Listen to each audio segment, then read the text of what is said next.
desktop just for convenience. I'm going to create a new folder. I'll name this website, or whatever you want, it doesn't matter.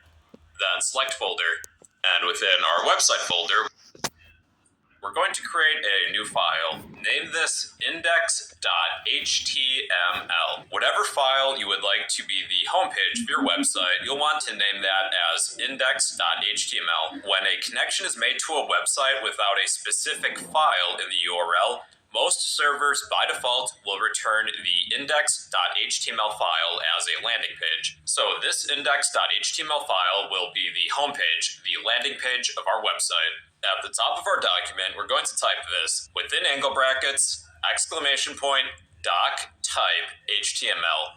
HTML documents should start with this declaration to be compliant with basic HTML standards. It lets a visitor's web browser know that this is an HTML5 document, and following this text, we'll create a pair of HTML tags. Tags are the keywords within angle brackets that a web page uses to define how your web browser will format and display content, and usually these come in pairs, so we'll need an opening HTML tag and a closing HTML tag. All of our HTML code will be within these HTML tags. So the HTML element represents the root of an HTML document, and there's two major sections, head and body. So let's create a pair of head tags. Head represents information about a web page, and there is also body as well. So create a pair of body tags. The body is what you would like to display to a user. The head is information about the web page. One thing that we can add to the head of our document is a title.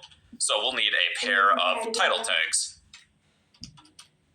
And let's create a title for our website. My first website, and then let's save. Let's open this document. So I'm going to right click, open with live server. So the title of this web page is My First Website. And you may have noticed that this web browser was opened with Edge. So you can actually change that to a different web browser, and here's how. Go to File, Preferences, Settings, underneath Extensions, head to Live Server Config, Custom Browser, and select a web browser of your choosing. So right-click, open with Live Server, and we are now using a different web browser. So I'm just going to put my web browser and VS Code side by side. Now let's add some text to the body of our web page. Type whatever you want. I like pizza. Then I'm going to save. There we go. We added some text to the body of our HTML document, and we can also use a pair of header tags. So surround some text with H1. This is the largest header tag, and then make sure to close it afterwards. Okay, so then we have H2, which is smaller. We have H3, H4, H5, and the last